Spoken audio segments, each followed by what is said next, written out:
इसके बाद हम लोग बात करेंगे लिथोस्फीयर के ऊपर। देखो यार फटाफट से ब्रीफ ओवरव्यू, जो लोग नए आए हैं एंड जो लोग स्टार्ट कर रहे हैं, देखो हम लोगों ने क्या कर लिया, हम लोगों ने ऐसे स्टार्ट किया था, ठीक है ना। हम लोगों ने we started out with universe, हमने यूनिवर्स के ऊपर बात स्टार्ट करी थी कि यूनिवर्स क्या चीज़ है, सारे नॉन यूनिवर्स के बारे में हमने थोड़ा बहुत देखा था। हम लोगों ने यूनिवर्स की एवोल्यूशन के बारे में देखा, या एवोल्यूशन के बारे में जाना कि किस तरह से इवॉल्व हुआ, हमने इसकी अंडरस्टैंडिंग देखी। थियोलॉजिकल पर्सपेक्टिव से हम लोग स्टार्ट हुए, फिर साइंस आई और साइंस ने हमें बताया कि यूनिवर्स की जो है एवोल्यूशन कैसे हुई, उसका फॉर्मेशन कैसे हुआ और अभी क्या हो रहा है, ठीक है ना। As far as universe is concern हमने बहुत सारी थ्योरीज देखी, most important one was big bang theory. इसके बारे में हम लोगों ने बात करी थी कि नहीं करी थी। सो बिग बैंग थ्योरी के बारे में बात करी थी। उसके बाद यूनिवर्स के हम लोग और माइक्रो लेवल पे गए, यूनिवर्स की बात करी थी। उसके बाद हम लोग आए गैलेक्सीज के ऊपर, हम लोगों ने बहुत सारी गैलेक्सीज के ऊपर बात करी, हमने अपनी स्पाइरल गैलेक्सीज की बात करी, इलिप्टिकल की बात करी, इरेगुलर गैलेक्सीज की बात करी। इवन जो जिस गैलेक्सी में हम लोग ले रहे हैं मिल्की वे गैलेक्सी, बहुत एवरेज गैलेक्सी है, हम 100 बिलियन स्टार यहाँ पे मिलते हैं, हमने उसके बारे में भी बात करी थी, ठीक है। वहां से फिर हम लोग आए स्टार के ऊपर, बिकॉज गैलेक्सी जो है, ये यूनिवर्स जो है वो किसका बना हुआ है, स्टार से बना हुआ है। 98% ऑफ ऑल यूनिवर्स का मास जो है it is consisting of nothing but stars, ठीक है। सो हमने बेसिकली स्टार्स, यहाँ से फिर हम लोग आए स्टार्स के ऊपर, हमने स्टार्स की लाइफ साइकिल देखी थी, कैसे स्टार जन्मता है, कैसे जो है वो अपनी लाइफ साइकिल को जीता है, एंड फाइनली किस तरह से उसकी डेथ होती है, हमने के चंद्रशेखर के बारे में पढ़ा था। स्टार्स के बाद हम लोग आए अपने सोलर सिस्टम के ऊपर, और हम लोगों का जो अपना स्टार है दैट इज सन, इसके ऊपर हम लोगों ने बात स्टार्ट करी थी। एंड फाइनली सन के बाद सोलर सिस्टम में हम लोग अपने 5th प्लैनेट के ऊपर आए थे, दिस इज अर्थ। अर्थ के ऊपर हमने बात स्टार्ट करी थी। लास्ट लेक्चर में हम लोगों ने अर्थ की वेरियस मूवमेंट्स के बारे में बात किया था। हम लोगों ने अर्थ में सबसे पहले उसकी शेप के बारे में बात करी, किस तरह की है शेप, ठीक है। आई होप अब आपको शेप के बारे में पता चल गया, बिकॉज हम बहुत फास्ट रोटेट कर रहे हैं, तो हम लोग की एग्जैक्टली स्फीयर या स्फेरिकल शेप नहीं है, हम लोगों की जियोइड शेप है, अर्थ लाइक शेप कहते हैं इसे, या ऑब्लेट इलिप्सॉइड टाइप की जो है शेप है हमारी, ठीक है जी। उसके बाद हमने मूवमेंट्स की बात करी थी, अर्थ के अंदर किस तरह की मूवमेंट्स होती है। हम लोगों ने 2 टाइप की मूवमेंट देखी थी, एक होती है आपकी रोटेशन एंड एक होती है आपकी रेवोल्यूशन, ठीक है। ये मूवमेंट्स हमने देखी थी, रोटेशन रेवोल्यूशन, इनसे क्या असर पड़ता है ये भी हमने देखने की कोशिश करी थी, ठीक है कि नहीं। हमने इसके बाद एक जो इंपॉर्टेंट हमने सिस्टम निकाला है नेविगेशन के लिए, this is latitudes and longitudes, इसके बारे में देखा था और हमने देखी थी इसकी क्या सिग्निफिकेंस होती है। लैटिट्यूड से हम लोग क्या करते हैं, लॉन्गिट्यूड से हम लोग क्या करते हैं, हम लोग बेसिकली क्या कर रहे हैं, किसी भी जगह का पिन पॉइंट पोजीशन बताने का काम करता है ये इमेजिनरी ग्रिड। इस तरह से हमने पूरी अर्थ को क्रिस क्रॉस ग्रिड में बांटा हुआ है, जिससे हम क्या करते हैं, किसी भी जगह की पिन पॉइंट लोकेशन को हम लोग बता पाते हैं, ठीक है कि नहीं। लैटिट्यूड्स एंड लॉन्गिट्यूड ये हमने देखे थे। उसके बाद फाइनली मैंने आपको सीजन्स के बारे में बताया था कि अर्थ में सीजन किस तरह से आते हैं, it is because of the revolution and the rotation with the tilt. इस करके जो है आपको क्या देखने में मिलते हैं, चेंज इन सीजन देखने में मिलते हैं। मैंने आपको बताया था सोलिस्टिसिस के बारे में, मैंने आपको बताया था इक्विनॉक्सिस के बारे में, एंड मैंने फाइनली आपको बताया था किस चीज के बारे में, last that was midnight sun. Midnight sun phenomena के बारे में बताया था कि 6 महीने जो है आर्कटिक में और 6 महीने एंटार्क्टिक में क्या होता है, अल्टरनेटिवली सन जो है वो होराइजन के नीचे नहीं जाता, सन सेट ही नहीं होता है, तो इसको हमने मिडनाइट सन फिनोमिना बोला था। 66 डिग्रीज के ऊपर एंड नॉर्थ में, एंड 66 डिग्री साउथ के नीचे, ठीक है। तो इसमें हम लोगों ने ये देखा था ऐसे होते हुए midnight sun phenomena. Solstice means दिन और रात के बीच में मैक्सिमम अंतर आपको देखने में मिलता है। इक्विनॉक्सिस क्या होते हैं, इसका मतलब कि दिन और रात जो है वो एक जैसे एक समान होते हैं। 4 हमने सीजन देखे थे, कौन कौन से, spring, summers, autumns and winters, ये हमने सीजन देखे थे, ठीक है। फाइनली हम लोग जो है लास्ट में हम लोगों ने बात की अर्थ के एवोल्यूशन के ऊपर, अर्थ के एवोल्यूशन के ऊपर ही बात करी थी कि अर्थ इवॉल्व कैसे हुई। हम लोगों ने देखा अर्थ का एवोल्यूशन जो है वो सोलर नेबुलर हाइपोथेसिस ये जो है एक्सप्लेन करती है, एंड इस हाइपोथेसिस के साथ हम लोग देखते हैं कि 4.6 बिलियन ईयर्स को जब सन बना था उसी टाइम पे हमारी अर्थ की फॉर्मेशन हुई थी, ठीक है। अर्थ की फॉर्मेशन या एवोल्यूशन को हमने 4 स्टेजेस में पढ़ा था। पहले हमने पढ़ा था कि जो इनिशियल लिथोस्फीयर हमारा डेवलप हुआ जब अर्थ कूल डाउन हुई, ठीक है। कूल डाउन होने से क्या हुआ, हैवियर एलिमेंट नीचे चले गए, लाइटर एलिमेंट्स ऊपर आ गए, और वहां पे क्या बन गई, एक हार्ड रॉक की परत बन गई, जिसे हम अभी क्या बोलते हैं, लिथोस्फीयर बोलते हैं, जिसको हमने आज पढ़ना है, ठीक है ना। तो पहले हमने लिथोस्फीयर का फॉर्मेशन देखा, उसके बाद हम लोगों ने क्या देखा, उसके बाद हमने एटमॉस्फेयर के अंदर चेंजेस देखे, प्राइमोर्डियल एटमॉस्फेयर का उड़ना, उसके बाद सेकेंडरी एटमॉस्फेयर का बनना through process of degassing, and then third जो है एटमॉस्फेयर का मॉडिफिकेशन होना बाय लिविंग ऑर्गेनिजम्स, ये हमने देखा था। एंड उसके बाद हमने हाइड्रोस्फीयर का एवोल्यूशन देखा एंड फाइनली लाइफ का एवोल्यूशन देखा, जिससे हमने क्या किया, हमने बेसिकली देखा कि कैसे अर्थ इवॉल्व हुई। वो वीडियो में आपको बोली थी 1.5 घंटे की वीडियो है, वो वीडियो जाके जरूर देखनी है, ठीक है। आई होप आपने देख भी ली होगी। तो ये हमने जो है वीडियो देख ली थी 1.5 घंटे की। I hope that was understood to you people. अभी आपको जो जियोलॉजिक टाइम स्केल के साथ बोला था मैंने, आपको स्केल के साथ साथ देखते रहना, तो आपको पता चलेगा उस स्केल में क्या हो रहा है, ठीक है। बताओ फटाफट से, पेंजिया का फॉर्मेशन कब हुआ था, कौन से एरा में हुआ था? चलो जी, सो हम लोगों ने बात करी थी एवोल्यूशन के ऊपर, अर्थ किस तरह से इवॉल्व हुई, ये सारी चीजें हमने देखी थी। आज हम लोगों ने अर्थ का बेसिक एस्पेक्ट बात कर लिया, अब हम अर्थ के और डीप में जा रहे हैं। अब इस अर्थ के अंदर निकल रहे हैं हम लोग, और हम लोग बात करेंगे बेसिकली 4 चीजों की। अर्थ के अंदर हम लोग 4 चीजों की बात करेंगे। पहला sphere, this is lithosphere, hard Rocky surface जिसके ऊपर आप लोग खड़े हुए हो, ठीक है। लिथोस्फीयर के ऊपर बात करेंगे, फिर we will move towards the second sphere, that is your atmosphere, ठीक है। स्फीयर या इन्वेलप ऑफ गैस जो आपके अर्थ के आसपास में बनी हुई है, ठीक है कि नहीं। थर्ड हम लोग बात करेंगे उसके बाद hydrosphere. Hydrosphere means sphere of hydros, sphere of water, water के ऊपर बात करेंगे। एंड फाइनली थोड़ा बहुत हम ये जो इंटरसेक्टिंग पॉइंट है इसको हम कहते हैं बायोस्फीयर, जहां पे तीनों स्फीयर्स मिलते हैं, वहां पे लाइफ के लिए सुटेबल कंडीशंस मिलती हैं। बायोस्फीयर और बायोस्फीयर के ऊपर हम थोड़ा बहुत बात करेंगे, ठीक है। वैसे मैंने आपको बताया मोस्टली हम लोग ये कहाँ पे बात करते हैं, इकोलॉजी वाले एस्पेक्ट में बात करते हैं, सो इसमें हम इतना ज्यादा बात नहीं करेंगे, बट हम लोग अभी जो है इन 3 स्फीयर्स के ऊपर आ रहे हैं, ठीक है। दिस इज कंस्टिट्यूटिंग और फिजिकल ज्योग्राफी। सो यहाँ से हम लोग स्टार्ट करते हैं। सबसे पहले लिथोस्फीयर, आज हमें पढ़ना है लिथोस्फीयर। लिथोस्फीयर पढ़ने से पहले आपको बेसिकली अर्थ की कॉम्पोजिशन इन अर्थ के इंटरनल स्ट्रक्चर के बारे में पता होना बहुत जरूरी है। सो जब हम अर्थ के इंटरनल स्ट्रक्चर के बारे में बात करते हैं, हम लोगों को पता होना चाहिए कि इसकी कॉम्पोजिशन क्या है। कॉम्पोजिशन 2 एस्पेक्ट में पढ़ते हैं। पहला है इन होल अर्थ, पूरे अर्थ में हम लोग किस तरह की कॉम्पोजिशन देखते हैं, कौन से एलिमेंट्स डोमिनेट करते हैं। तो इसके लिए जो है आपको ये फॉर्मूला रखना याद, IOSM, ठीक है जी। So my mobile phone has this iOS operating system, है कि नहीं। सो इसमें क्या आ गया आपका आयरन, सबसे पहले आता है iron. Iron has the maximum percentage as far as the whole earth is concern. Some 32% के आसपास में आपको यहाँ पे आयरन देखने को मिलता है। एंड मोस्ट ऑफ आयरन कहाँ पे देखने को मिलेगा आपको, किधर देखने को मिलेगा, इट इज इनसाइड और towards the core of the earth. Core of the अर्थ के आसपास में देखने को मिलता है। Most of nickel and most of iron जो है वहीं पे देखने को मिलता है। मैटर ऑफ फैक्ट अभी आपको मैग्नेटिज्म बताऊंगा अर्थ का। मैग्नेटिज्म अर्थ का भी जो है it is because of the excessive iron और इनसाइड आवर कोर, ठीक है नहीं। चलो एनी चीज, सो पहला आता है आयरन, सेकंड आ गया आपका oxygen. Oxygen is the next most dominant element as far as the earth is concern. Third is silicon and fourth is magnesium, ठीक है। सो IUSM, इस पे ज्यादा बात नहीं करेंगे। फिर आता है अर्थ क्रस्ट, कल्ला जो ऊपर जो आपकी परत, हार्ड परत है, क्रस्ट का जो लेयर है, उसके अंदर क्या मिलता है। कई बार कंफ्यूजिंग करके दे देते हैं, क्रस्ट में पूछ लेते हैं या फिर होल अर्थ में पूछ लेते हैं। जब हम सिर्फ क्रस्ट की बात करेंगे तो यहाँ पे आयरन जो है वो बहुत कम मिलता है, ठीक है। आयरन जो है ऑलमोस्ट सिर्फ 5% के आसपास में मिलता है। सो मोस्ट ऑफ जो अर्थ का क्रस्ट है इट कंसिस्ट ऑफ ऑक्सीजन, ठीक है। OSAI एंड इसमें जो है लास्ट में C&M, इस तरह से आपको देखने में मिलता है। ये मेरे को नहीं पता क्या एक्रोनिम बनाओगे आप, इसको जैसे मर्जी बना लेना। So first is most dominant जो आपका एलिमेंट है अर्थ क्रस्ट में, दैट इज ऑक्सीजन, ठीक है कि नहीं। Then is silicon and then is आपका aluminium and fourth one is iron. So आपको पहले 2-3 याद करके रखने हैं बस, अंडरस्टूड। चलो जी, सो ये कॉम्पोजिशन अर्थ है। फिर सेकंड हम लोग बात करते हैं इंटरनल स्ट्रक्चर कैसा है हमारी अर्थ का। जब हम इंटरनल स्ट्रक्चर की बात करता हूं तो मैं बोलता हूं कि हमारी अर्थ जो है इट इज, पहली बात तो इट इज लेयर्ड। लेयर्ड है मींस लेयर्स में है, कोई होमोजीनियस नहीं है। हर जगह से आप मिट्टी उठाओगे और आपको एक जैसी जो है कॉम्पोजिशन नहीं देखने को मिलेगी एलिमेंट्स की।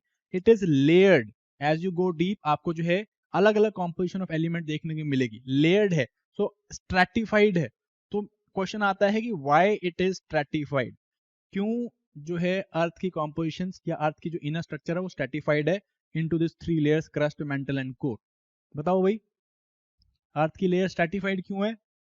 Yes, it is because of the density differentiation. याद रखना है इसको, डेंसिटी डिफरेंशिएशन, जो कि कब हुई थी, जो कि जब अर्थ इवॉल्व हो रही थी, अर्थ का लिथोस्फीयर इवॉल्व हो रहा था तब बनी थी। डेंसिटी डिफरेंशिएशन में हुआ क्या, आपकी अर्थ में जो हेवियर एलिमेंट थे वो किधर की तरफ चले गए, वो कोर की तरफ चले गए, ठीक है कि नहीं। हेवियर एलिमेंट्स कोर की तरफ चले गए और जो लाइटर एलिमेंट्स थे वो कहां पे रह गए, वो more near to the surface, surface की जो है पास में रह गए, ठीक है कि नहीं। सो इसीलिए जो है हम लोग क्या देखते हैं, हम लोग अपनी अर्थ को लेयर्स में डिवाइडेड देखते हैं, बिकॉज यहाँ पे डेंसिटी डिफरेंशिएशन हुई थी। घने जो एलिमेंट थे वो नीचे चले गए, लाइटर एलिमेंट कहाँ आ गए, ऊपर आ गए थे। ठीक है कि नहीं। अब हम लोग के पास कौन सी है, 3 लेयर्स हैं। कौन कौन सी, क्रस्ट, मेंटल एंड कोर। ये 3 लेयर्स आपको देखने में मिलती है। अगर हम इसको इस तरह से निकाल के देखेंगे, देखो जैसे केक काटते हैं, केक काट के देखो ये पूरा केक है, केक से हमने जो है इतना सा पीस काटा, तो इस तरह से आपको पीस दिख रहा है कि नहीं। सबसे ऊपर जो है आपकी कौन सी, बिल्कुल पतली सी लेयर है, ये बिल्कुल पतली सी लेयर, इसको हम क्या कहते हैं, इसको हम कहते हैं क्रस्ट। बहुत ही छोटी सी लेयर है, अराउंड 100 किलोमीटर से ज्यादा ऊपर, ज्यादा बड़ी लेयर नहीं है, 80 से 100 किलोमीटर की लेयर होती है। This is called as crust. इसके नीचे जो है सेकंड लेयर आती है आपकी, this layer is called as mantle. ठीक है, क्रस्ट सेकंड वन आती है आपकी मेंटल। मेंटल जो लेयर है वो आपकी अराउंड 100 किलोमीटर से 2900 किलोमीटर के बीच में मिलती है। ओवरऑल जो है आपके 2800 किलोमीटर के आसपास की ये लेयर है। 100 किलोमीटर का क्रस्ट हो गया, उसके बाद 2900 किलोमीटर तक आपको ये मेंटल वाली लेयर मिलती है। उसके बाद जो है आपकी इनर लेयर्स आती हैं, इन हम क्या कहते हैं, इन हम कहते हैं कोर। ये जो आपकी लेयर है दिस इज कोर। ठीक है कि नहीं। सो क्रस्ट, मेंटल एंड कोर, ये 3 आपको लेयर्स मिलती हैं। ये कहां तक जाती है, all the way till centre. ये सेंटर कितना है, 6375 किलोमीटर के आसपास तक। ठीक है, 6400 जो है आप एवरेज लगा लो, 6400 किलोमीटर का हम लोग का रेडियस है अर्थ के सेंटर का। एंड इसमें जो है फर्स्ट लेयर जो है आपकी वो 2900 किलोमीटर तक जा रही है, दिस इज योर अपना core. Then 29 to 100 kilometre this is mantle, and then 100 से लेकर 0 तक this is your crust, crust mantle core. ठीक है कि नहीं, ये समझना बहुत जरूरी है। उसके बाद हम लोग बात करते हैं, हम लोग इसको डिवाइड कैसे करते हैं। डिवाइड हमने बोल दिया डेंसिटी डिफरेंशिएशन में डिवाइड कर लेते हैं हम लोग, बट इसको अगर हम एलिमेंट फॉर्म में डिवाइड करें तो हम इसको कैसे डिवाइड करते हैं। हम जनरली कोर वाले एंड अपर मेंटल वाले पोर्शन को हम लोग इसे क्या बोलते हैं, ये जनरली हम इसे नेफे बोलते हैं। ठीक है, नेफे लेयर बोलते हैं। Nife means nickel and ferric.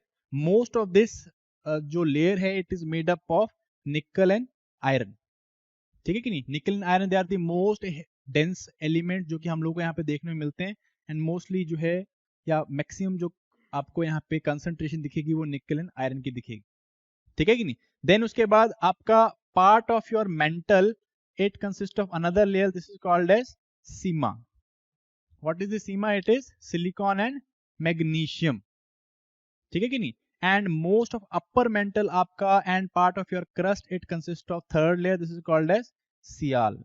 सो ये जो है केमिकली हम लोग देख सकते हैं, हम लोग केमिकली लेयर्स को बांट सकते हैं, sial, sima and Nife. Sial is what, silica and aluminium. ठीक है कि नहीं। चलो सो अभी थोड़ा सा देखते हैं क्या चीज है ये, किस तरह से हम लोग देखते हैं इसको। फर्स्ट आपका आ गया, आपकी जो लेयर है दिस इज क्रस्ट लेयर, जैसा I told you it is what 0 to 100 kilometre deep. ठीक है कि नहीं, 0 से 100 किलोमीटर के बीच में मिलती है आपको। एंड दिस इज योर, यहां से लेके ये आपका जो है दिस इज योर क्रस्ट की लेयर, ये सारा पोर्शन। ठीक है जी, ये आपका क्या है, दिस इज क्रस्ट, सबसे अपर मोस्ट लेयर है। जनरली सिलिका ज्यादा है यहाँ पे, एंड मैंने आपको बताया जैसे ऑक्सीजन ज्यादा है यहाँ पे, एंड इट इज एल्यूमिनियम। इस तरह के आपको एलिमेंट देखने में मिलते हैं। ठीक है कि नहीं।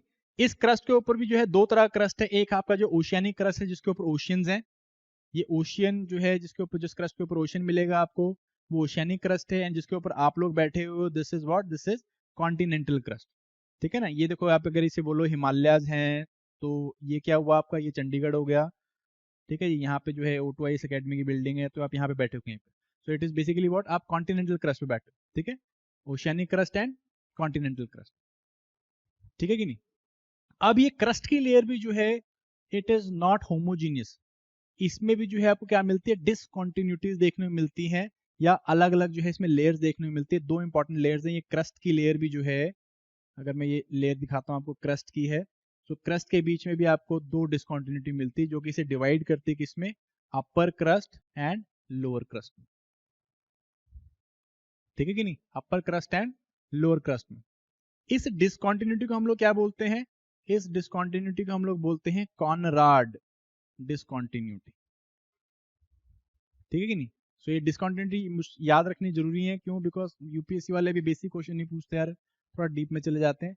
Conrad discontinuity, Conrad discontinuity basically क्या है, अपर क्रस्ट एंड लोअर क्रस्ट, इसके बीच में जो डिसकॉन्टिन्यूअस लेयर्स मिलती हैं इनको हम बोलते हैं कॉनराड डिस्कंटिन्यूटी, ठीक है कि नहीं।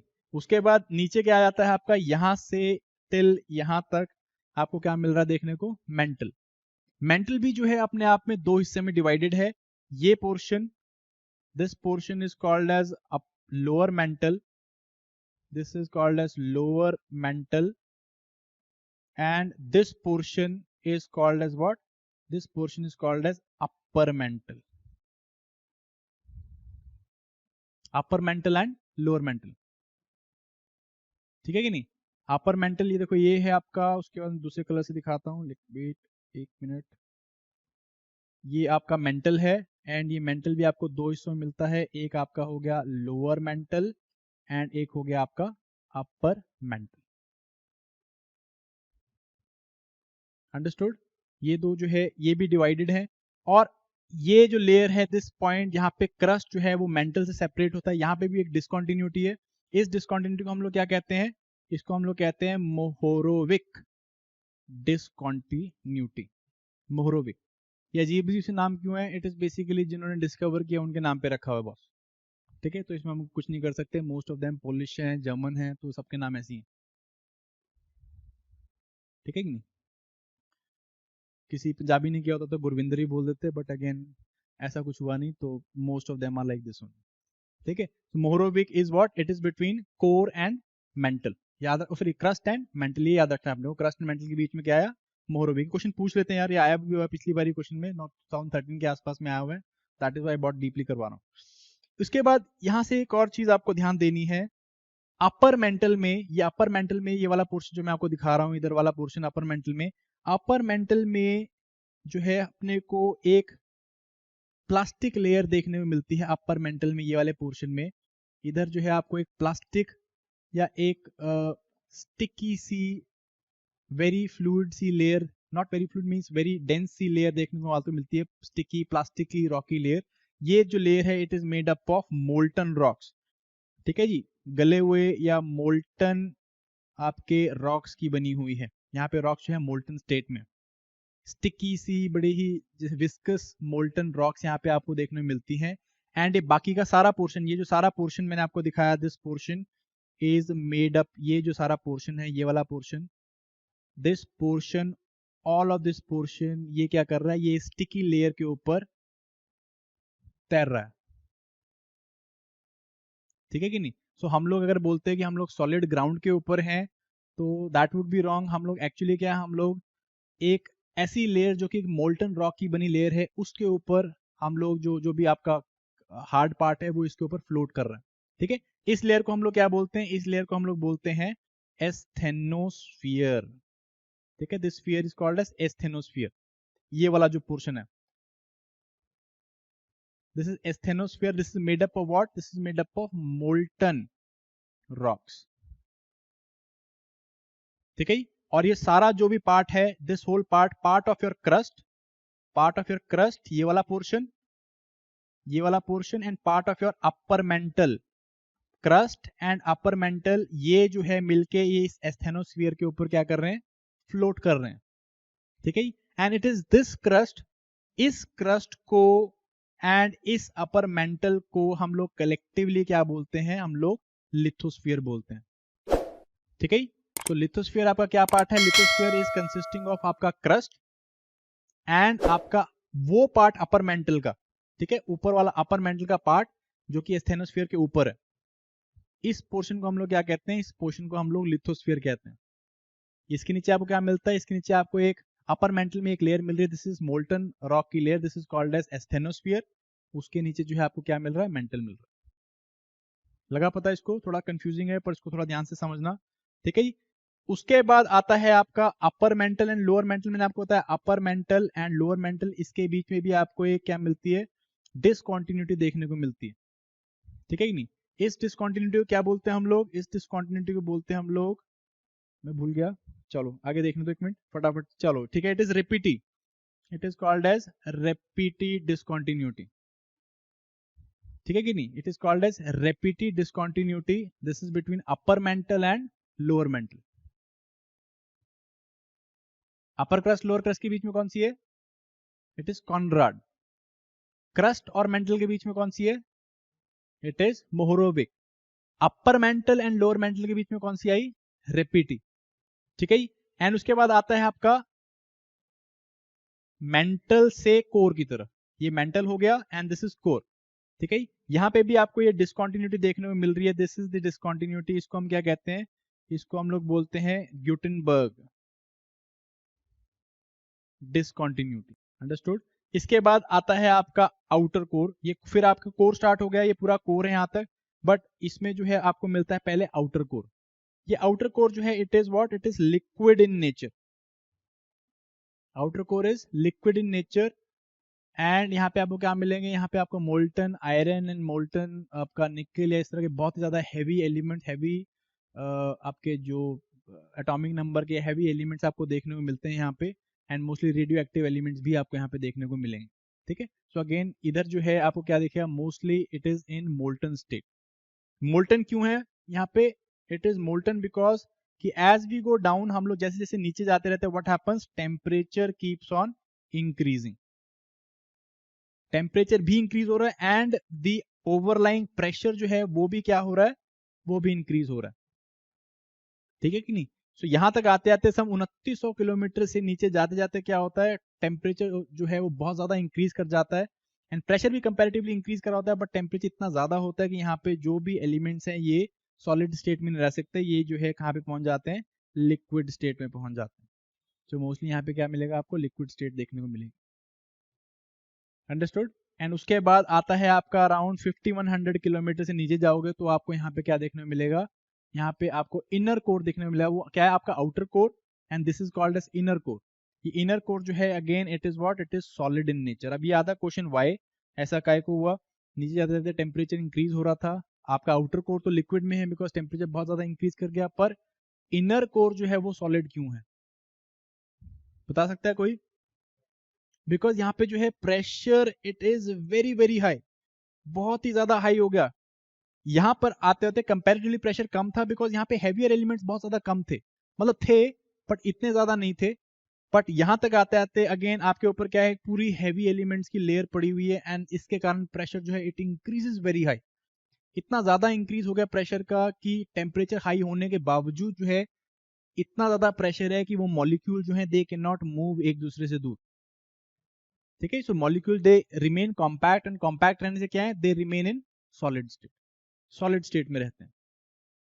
ठीक है नहीं? सो आपको जो ये इनर कोर है क्या दिखेगा आपको? It is mostly solid in nature. लगा पता? Why it is solid in nature? This is comparatively liquid या मोल्टन इन नेचर। अगेन अगर हम डेंस उसकी बात करेंगे तो मैं आपको प्रेशर डिफरेंस भी बताया था। प्रेशर डिफरेंस कैसे होते हैं? यहाँ पे when we start with the crust, यहाँ पे जो प्रेशर आता है that is 3.3 grams per centimetre cube. ठीक है। Comparatively high pressure. But mantle तक पहुंचते पहुंचते, मेंटल पे पहुंचते पहुंचते इट बिकम्स 5.5 ग्राम पर सेंटीमीटर क्यूब। Very high. जब तक हम आउटर कोर से इनर कोर तक पहुंचते हैं द प्रेशर इंक्रीजेस बाय 9.9 ग्राम पर centimetre cube. Very very high. Mental से जब हम कोर की तरफ आते हैं, इनर कोर तक पहुंचते हैं तो इट इज 9.9। एंड जब तक हम लोग इनर कोर में होते हैं it is 13.3 grams per centimetre cube. So it is very very high. So again pressure differences जो है they increases very fast as we go down. नीचे जाते तो प्रेशर बहुत ज्यादा इंक्रीज करता है। ठीक है। बट जो टेम्परेचर का इंक्रीज है इसका जो रेट है, मींस इसकी जो परसेंटेज है वो इतनी ज्यादा फास्ट इंक्रीज नहीं होती। फॉर इंस्टेंस अगर हम पहले 100 किलोमीटर की बात करें, for first 100 kilometre what happens is 12 degrees per kilometre के हिसाब से टेम्परेचर इंक्रीज हो रहा होता है फॉर फर्स्ट 100 किलोमीटर। ठीक है। For next 300 kilometres what happens? It reduces to around 3 degrees per kilometre Celsius. And उसके बाद 300 किलोमीटर के बाद it just increases 1 degrees per kilometre. ठीक है कि नहीं? So again what has happened, rate जो है वो कम हो जाता है because of the overlying pressure. Pressure जो है वो इंक्रीज हो जाता है।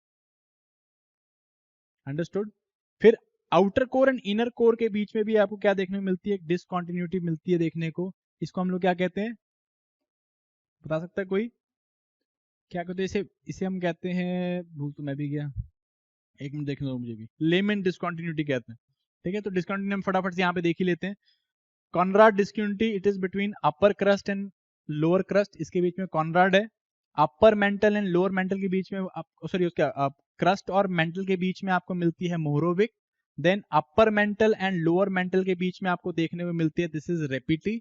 देन आउटर को मेंटल एंड कोर के बीच में आपको देखने को मिलेगी Gutenberg, and outer core and inner core के बीच में देखने को मिलती है लेमन। तो इनको जो है थोड़ा सा याद रखना आपको, वेरी वेरी इंपॉर्टेंट, कई बार पूछ लेते हैं। देन आ जाता है, जैसे मैंने कहा, as we go down what happens, temperature keeps on increasing for first 100 kilometre it is 12 degrees per kilometre. Next 300 kilometre तक जो है उसमें आता है 2 डिग्री हो जाता है, and after that it is just 1 degree per kilometre. So as we go down what happen, rate of temperature increase जो है वो क्या होता है, वो कंपैरेटिवली कम हो रहा होता है। रेट, टेम्परेचर इंक्रीज बढ़ रहा होता है, नो डाउट बढ़ रहा होता है, पर उसका रेट जो है वो कम हो जाता है। ठीक है, दैट इज वाई आपका जो आउटर कोर है it is liquid in nature, because वहां पे अभी भी ओवरलाइंग प्रेशर इतना ज्यादा स्ट्रांग नहीं है, बट टेम्परेचर बहुत ज्यादा है। बट जब तक आप इनर कोर में पहुंचते हो तो ओवरलाइंग प्रेशर इतना ज्यादा हो चुका होता है, बट टेम्परेचर उसमें increase it is not that sufficient कि उसको क्या रख सके, लिक्विड स्टेट में रख सके। लगा पता? एक और चीज हम यहाँ पे देखते हैं, ये आउटर कोर के फंडे में ही, आउटर कोर से ही हमने यहाँ पे क्या देखा, आउटर कोर किस तरह का है, ये आउटर कोर जो है it is liquid in nature. ठीक है ना, ये लिक्विड इन नेचर है। इससे क्या हो रहा है, यहाँ पे आपको क्या, सिंस यहाँ पे बहुत ज्यादा हीटेड है, नीचे और ज्यादा गर्मी है, यहाँ पे बहुत ज्यादा हीट है, यहाँ पे कंपैरेटिवली कम है। तो हम यहाँ पे क्या देखते हैं, यहाँ पे इस तरह के आयरन एंड निकल के मॉलिक्यूल्स ये क्या कर रहे हैं, इस तरह से ठंडे वाले जो कंपैरेटिवली ठंडे मॉलिक्यूल्स हैं वो नीचे आ रहे हैं, और हैवियर जो हीटेड मॉलिक्यूल्स है वो ऊपर जा रहे हैं। तो यहाँ पे क्या चल रहा है, इस तरह का, इस तरह के कन्वेक्टिव करंट चल रहे हैं, जैसे पानी में चलते हैं ना, जब आप उसमें पॉट में, आपका टी पॉट में पानी गर्म करने रखते हो, गर्म पानी ऊपर जाता है, ठंडा पानी नीचे आता है। सिमिलरली यहाँ पे क्या हो रहा है, गर्म मॉलिक्यूल जो है वो ऊपर जा रहे हैं, ठंडे मॉलिक्यूल नीचे आ रहे हैं। तो इस तरह के क्या चल रहे हैं यहाँ पे, कंटिन्यूसली कन्वेक्टिव करंट चल रहे हैं। ठीक है कि नहीं? और इन कंडीशंस में जो आयरन है वो क्या करता है, वो मैग्नेटिक बिहेव करता है। अगर आपने आयरन का सुना होगा, iron is what, iron is ferromagnetic substance, ferromagnetic है। ठीक है कि नहीं? फेरोमैग्नेटिक का मतलब इसका जो मैग्नेटिक फील्ड है वो बहुत ज्यादा स्ट्रांग होता है, and because of this movement और दिस कन्वेक्शन हम लोग क्या देखते हैं, अर्थ का मैग्नेटिज्म देखते हैं। जो बोलते हैं ना कि अर्थ के मैग्नेटिक फील्ड है, magnetic north and magnetic south, it is why, it is because of the continuous convection current जो कि कहाँ पे चल रहे हैं, जो कि आउटर कोर में चल रहे हैं। अंडरस्टूड? ये देखो अर्थ का जो ज्योग्राफिक पोल है, और ये एक और इंपॉर्टेंट बात है क्या, कि जो ज्योग्राफिक पोल है हमारा, geographic north and geographic south है, वो magnetic north and magnetic south के साथ जो है वो अलाइन नहीं करता। ठीक है, हम लोग जो ज्योग्राफिक नॉर्थ साउथ कैसे देखते हैं, it is based on the axis. हम लोगों का एक्सिस ऑफ रोटेशन जो है, इसको हम लोग geographic north and geographic south लेते हैं। बट जो हम लोगों का मैग्नेटिक नॉर्थ है, मैग्नेटिक साउथ है, वो कंपैरेटिवली डिफरेंट है। क्यों? Because it is because of the magnetic field produce by earth. For instance अगर हम नॉर्थ पोल की बात करेंगे तो ज्योग्राफिक नॉर्थ समवेयर यहाँ पे है, आपका magnetic north is somewhere on the southern side of Arctic.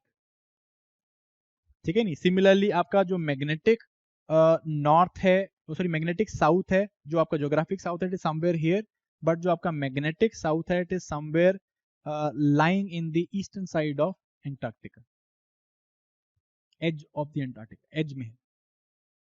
ठीक है जी? क्यों? बिकॉज दोनों चीजें जो है अलाइन नहीं करती हैं। लगा पता? अंडरस्टूड?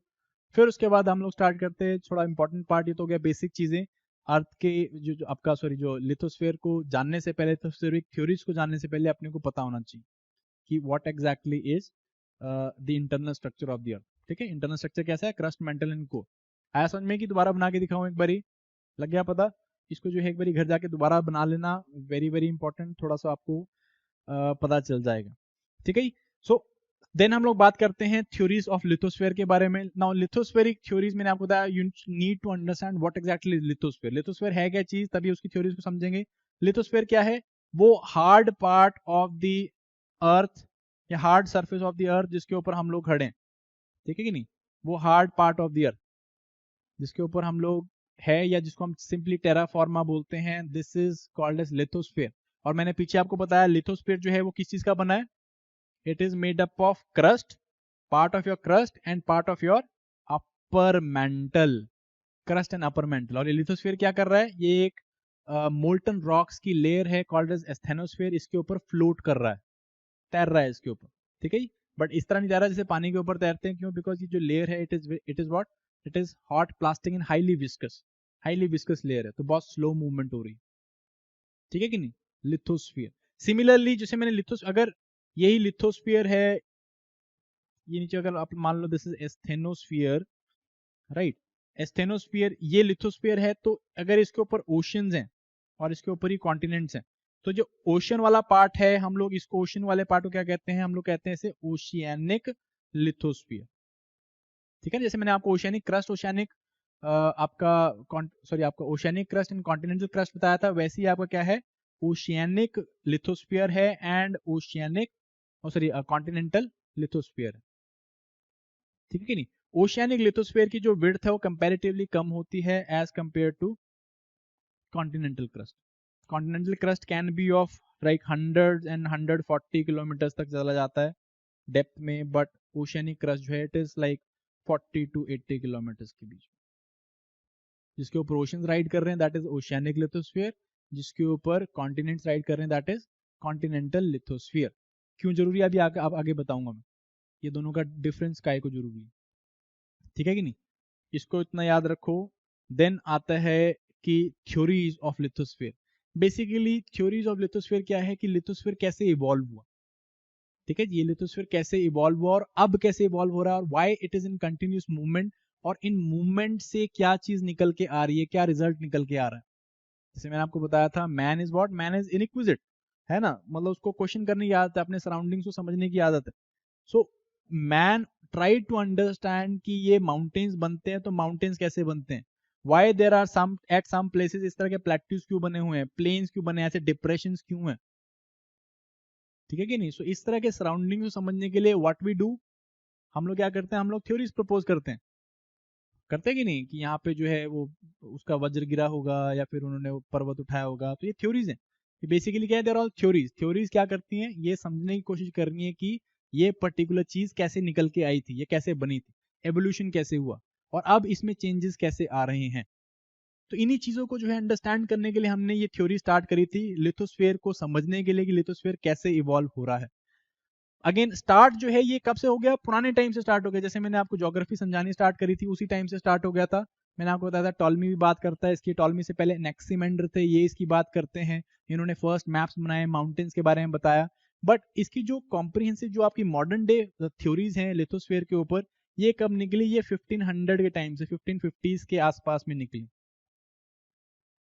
ठीक है जी। सबसे पहले जो थे इट वॉज अरुलियस ने जो है ये बात करी थी कि क्या हो रहा है, ये जो आपका लिथोस्फीयर है जिसके ऊपर हम लोग खड़े हैं, ये क्या कर रहा है, ये कंटिन्यूस मूवमेंट में है, ठीक है ना। ये प्लेट, ये जो चीज है जिसके ऊपर हम लोग खड़े हैं, जो लिथोस्फीयर जिसे हम कह रहे हैं, ये कहता है ये कंटिन्यूस मूवमेंट में है। बट इसने इसको इतना ज्यादा एलेबोरेट नहीं किया अरुलियस ने, ठीक है। इवेंचुअली यही थ्योरीज नीचे आती रही, और सबसे पहले कोई कॉम्प्रिहेंसिव थ्योरी किसने दी थी, इट वॉज F.B. टेलर, ठीक है। अब टेलर क्या बोलते, टेलर जो है he was an American geologist. इन्होंने क्या बात करी, इन्होंने ही वाज एक्चुअली अंडरस्टैंडिंग कि माउंटेन्स कैसे बनती हैं, ठीक है ना। ये क्या देख रहे थे कि माउंटेन्स कैसे बनती हैं, ऑब्वियसली अमेरिकन था तो इसने एक साइड में देखा कि बॉस यहाँ पे रॉकीज हैं, नीचे एंडीज हैं, ऐसे बहुत बड़ी बड़ी पर्वतमालाएं बनी हुई पूरे वर्ल्ड में, तो ये पर्वतमालाएं कैसे निकल के, तो यहाँ पे जो है इसने सबसे पहले प्रपोज किया था अपनी पहली थ्योरी को लिथोस्फीयर की। This was called as the horizontal displacement theory of continents. इसने बोला कि ये कॉन्टिनेंट क्या कर रहे हैं, ये हॉरिजॉन्टली डिस्प्लेस हो रहे हैं, ये एक दूसरे से दूर जा रहे हैं या एक दूसरे से पास आ रहे हैं, ठीक है कि नहीं। हॉरिजॉन्टल डिस्प्लेसमेंट, ये दूर जा रहे हैं या पास जा रहे हैं, ये बात ये करता है। एंड अगेन जब ये कोई पास आए होंगे, जब पास आए होंगे तो क्या हुआ, पास हुए टकराए तो ये क्या हुआ, ये ऊपर उछल गए, फोल्डिंग हो गई इनकी, एंड फोल्डिंग से इस तरह की माउंटेन्स बनी होंगी, ठीक है कि नहीं। सिंपल बेसिक कंसेप्ट इसने दिया। क्या बोलता है हॉरिजॉन्टल डिस्प्लेसमेंट में कि ये माउंटेन, ये जो कॉन्टिनेंट्स है कंटिन्यूसली मूव कर रहे हैं, कई बार कॉन्टिनेंट्स पास में आते होंगे, पास में आए तो ये ऊपर उठ गए, फोल्ड हो गए, फोल्ड होने से माउंटेन्स बन गए। सिमिलरली दूर गए होंगे, दूर जाने से क्या हुआ, नीचे डिप्रेशन बना, पानी आया तो पानी आके क्या बन गया, यहाँ पे ओशियंस बन गए, ठीक है कि नहीं। सो बेसिकली इसने ये बताया, इसको इसने क्या बोला, इसने बोला कॉन्टिनेंट क्या कर रहे हैं, कंटिन्यूसली क्रीप कर रहे हैं, एक दूसरे से दूर जा रहे हैं, एक दूसरे से पास में आ रहे हैं। ठीक है कि नहीं। 1908 में इसने बात बोली, लोगों ने, ऑब्वियसली बात है, जब भी कोई इस तरह की थ्योरी देता है कोई क्रिटिसिज्म करेगा, वो बोला भाई ठीक है ये सब चीजें चल रही हैं, ये ऐसे मुड़ गई और माउंटेन भी बन गई, पर इसका रीजन क्या है। वो पूछा ना कि इसमें लॉजिक क्या लगा हुआ है, ये कॉन्टिनेंट मूव क्यों कर रहे हैं, कौन सी फोर्स इनको मूव कर रही है। तो इसने क्या किया, टेलर ने क्या बोला, टेलर ने भी वही बातें बोली जो आप बोलते हो, जब मैं आपको क्वेश्चन पूछता हूँ क्या करते हो आप, ऊपर देखने लग जाते हो। ठीक है, तो ये भी ऊपर देखने लग गया, ऊपर देख के इसको जो मन में आया, पहला विचार आया, उसने वही विचार आगे डाल दिया। अब ये क्या कहता है, ये कहता है कि जो टाइडल फ्लीइंग फोर्सेज हैं या पोल फ्लीइंग फोर्सेज हैं अर्थ की, वो काम कर रही हैं। टाइडल फोर्सेज की बात करता है, ठीक है ना। टाइडल फोर्स क्या हुई, कह रहा वो रहा मून, मून क्या कर रहा है, जैसे पानी को अपनी तरफ खींच रहा है, वैसे ही क्या कर रहा है, वैसे ही कॉन्टिनेंट्स को भी खींच रहा है। मून का ग्रेविटेशनल पुल, उससे टाइड बनती है ना, लास्ट में बताया था मैंने आपको टाइड का कंसेप्ट। तो उसी तरह से ये कहता है क्या, कि इसी तरह से टाइड, जिस तरह से टाइड बनती है मून की ग्रेविटेशनल पुल से, उसी तरह से ये कॉन्टिनेंट एक दूसरे से दूर जा रहे हैं या पास में आ रहे हैं, बिकॉज ऑफ द गुरुत्वाकर्षण बल ऑफ मून। ठीक है। पर फिर लोगों को लगा यार ये इतनी खतरनाक जो फोर्स है, ये फोर्स इतनी खतरनाक तो है नहीं, अगर एक कॉन्टिनेंट को मूव करने वाली फोर्स होती तो फिर अब तक तो प्रलय आ चुका होता। Means it was not, this particular reason was not justified, इतना जस्टिफाइड नहीं लगा इन लोगों को। ठीक है ना, इन्होंने अपना, इसने अपना पहला पेपर प्रेजेंट किया था, वहां पे इसकी बड़ी किरकिरी हुई थी, but none of the less it was the first comprehensive theory जो कि बता पा रही थी कि लिथोस्फीयर, ये इस तरह के माउंटेन्स, प्लेट्यूज, प्लेन्स कैसे बने, कोई एक थ्योरी मिल रही थी अपने को। ठीक है कि नहीं। इसी का पेपर पढ़ने वाला एक और इंसान था, again he was a German, his name was Alfred Wegener. Wegener ने इसके जैसे पेपर और इसके जैसे और बहुत सारे रिसर्च पेपर जो कि इसी टाइम पे निकले थे, 1900s में, 1905, 1908 में निकले थे, इनको कॉम्प्रिहेंसिवली एक थ्योरी में पुट किया, जिसको इसने क्या बोला, continental drift theory.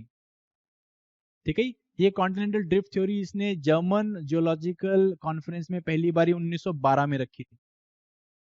Continental drift theory जो कि हम लोग मानते हैं, जिसको हम लोग लिटरली ज्योग्राफी में पढ़ते हैं, जियोलॉजी में पढ़ते हैं, and this was the first theory जिसने एक्सप्लेन किया कि माउंटेन्स कैसे बनती हैं, प्लेट्यूज कैसे बन रहे हैं, सारे जो भी लैंडफॉर्म बनते हैं वो कैसे बनते हैं, एंड कॉन्टिनेंट्स कैसे बने होंगे। ठीक है कि नहीं। इसने इसको बाद में पब्लिश भी किया अपनी बुक में 1915 में, this was called as the origin of continents and oceans, इसके अंदर।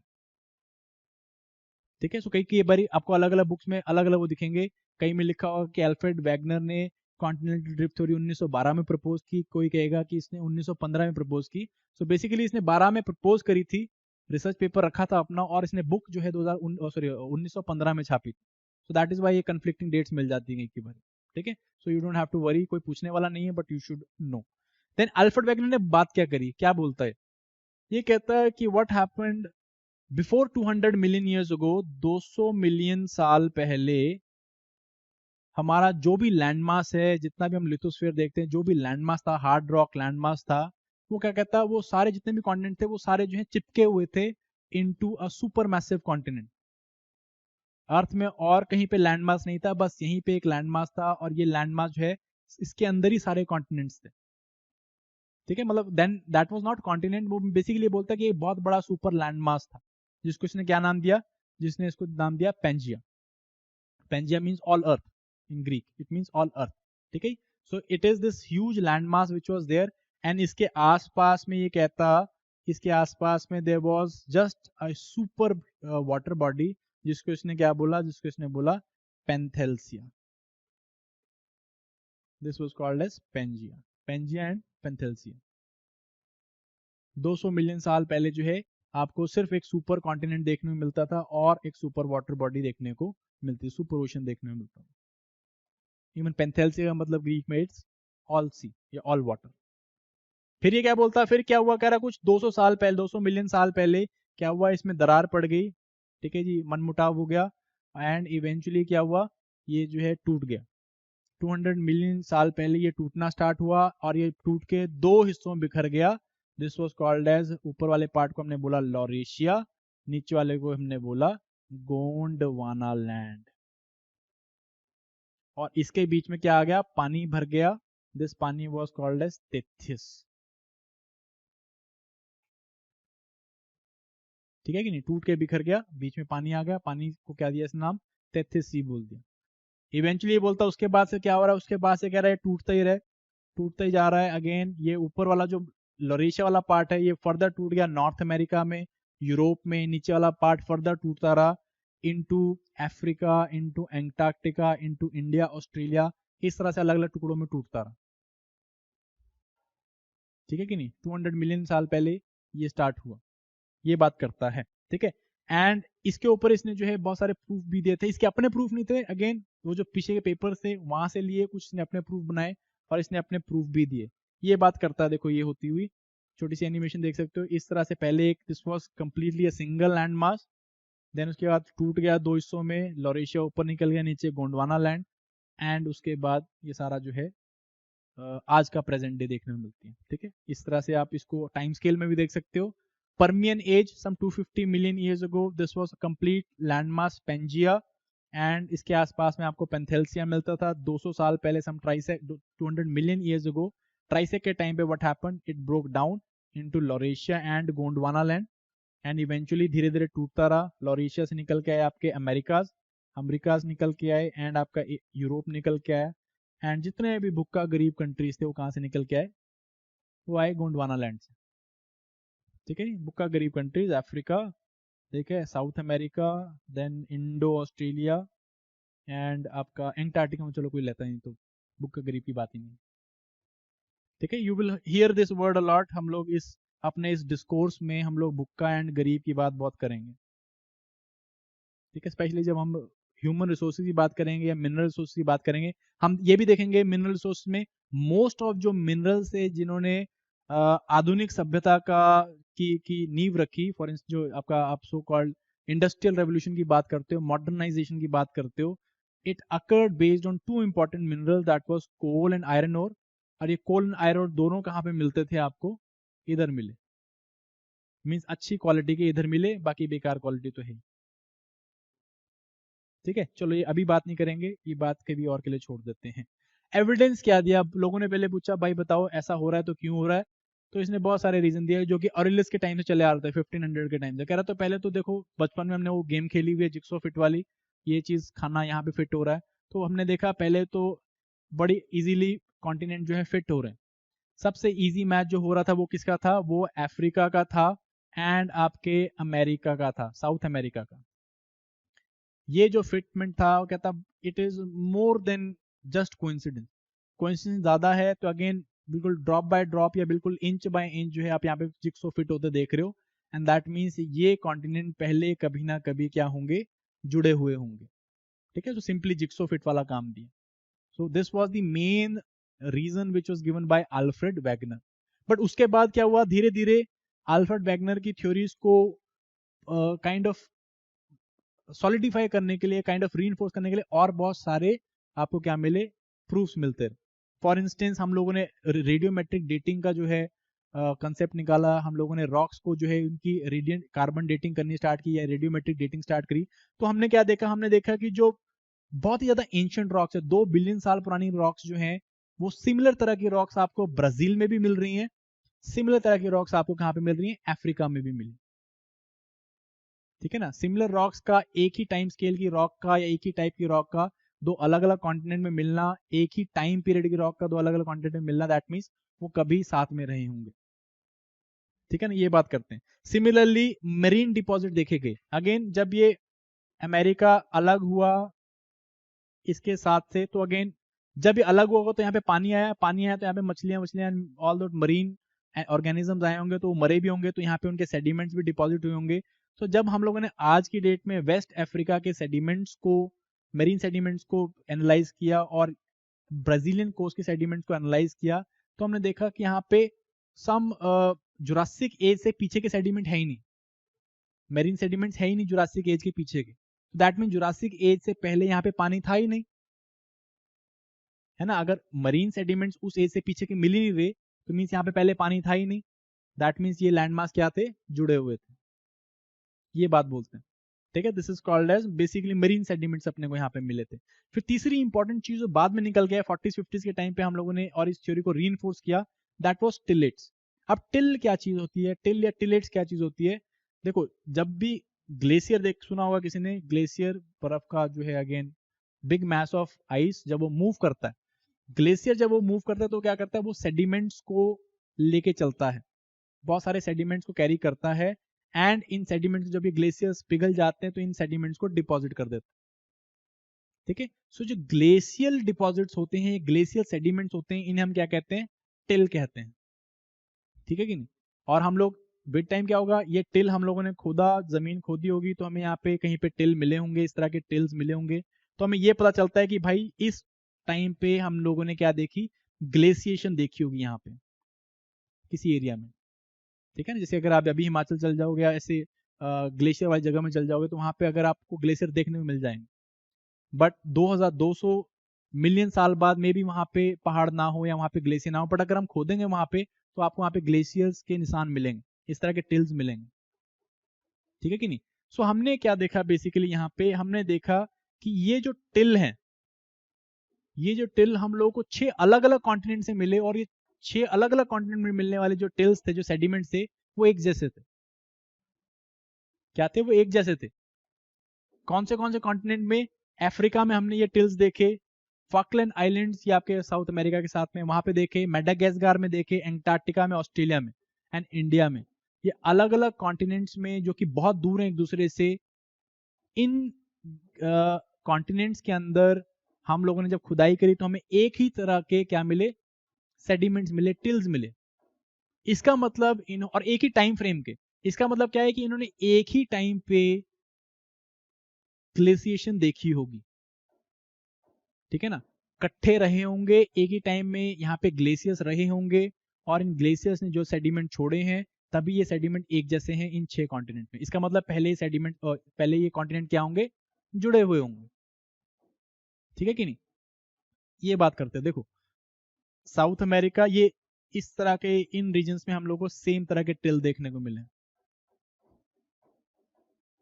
इसका मतलब जब पुराने किसी टाइम पे ग्लेशिएशन हुई होगी, ठीक है ना, आइस एज आई होगी, ग्लेशिएशन हुई होगी, तो इस तरह के सेडिमेंट बने होंगे, और उस टाइम पे ये सारे इकट्ठे थे। So again this was one of the most important evidences जो हमें बता रहे थे कि यस, जो वैगनर बात करके गया वो कंपैरेटिवली सही थी।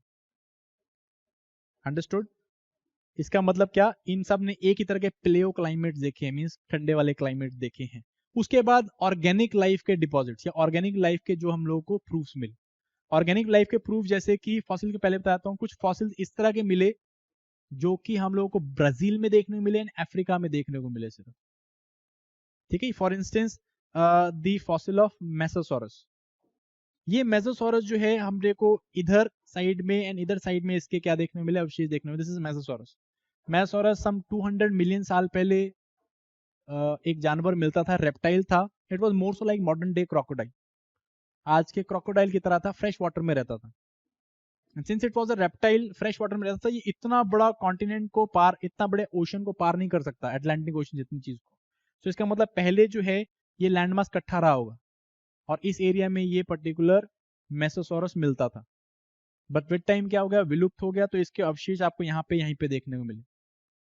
That means what, that means पहले जो है अफ्रीका एंड जो आपका साउथ अमेरिका था, वो पहले जुड़ा हुआ होगा ब्राजील वाली साइड से।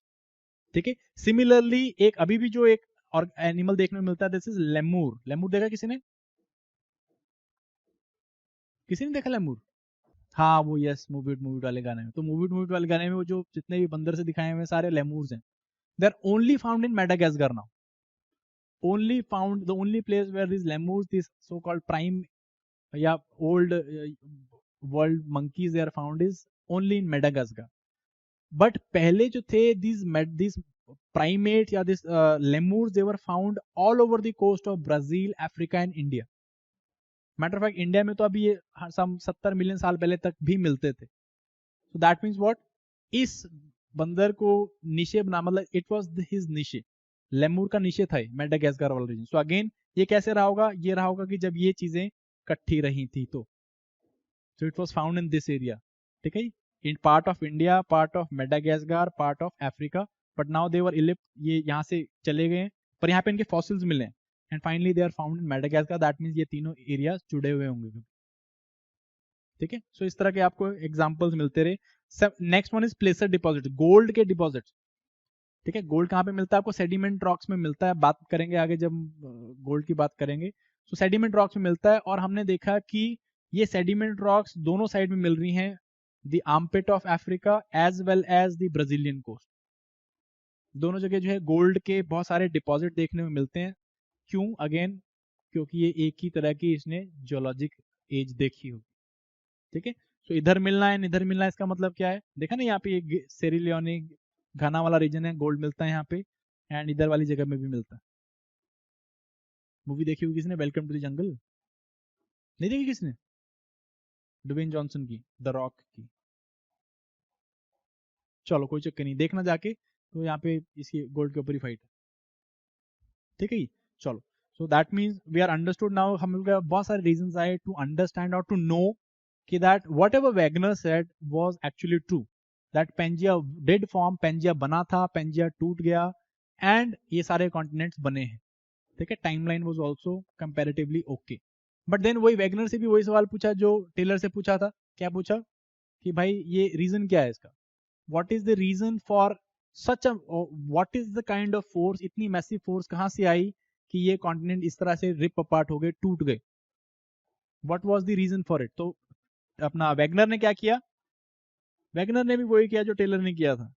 दैट मीन्स उसने भी ऊपर देखा, फिर वहां पे टेलर की आत्मा उसे दिखी होगी, उसने बोला ये बोल दे, है ना, पोल फ्लिंग फोर्स या टाइडल फोर्स बोल दे।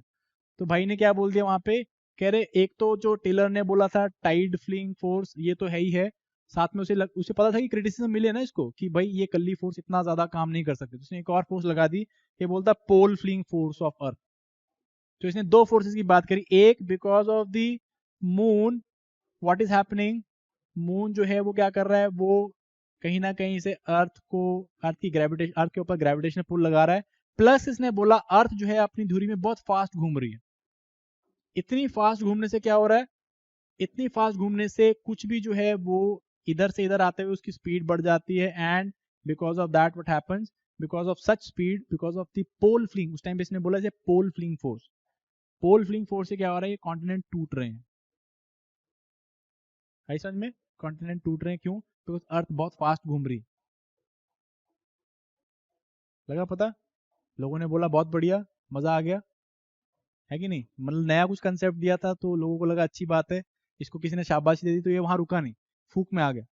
अगेन बोलता, फिर उसके बाद इसने फिर अजीब अजीब सी मारनी स्टार्ट कर दी, कह रहा 250 सेंटीमीटर एक साल में, ये फोर्स इतनी स्ट्रांग है कि 250 सेंटीमीटर एक साल में कॉन्टिनेंट दूर जा रहा है एक दूसरे से।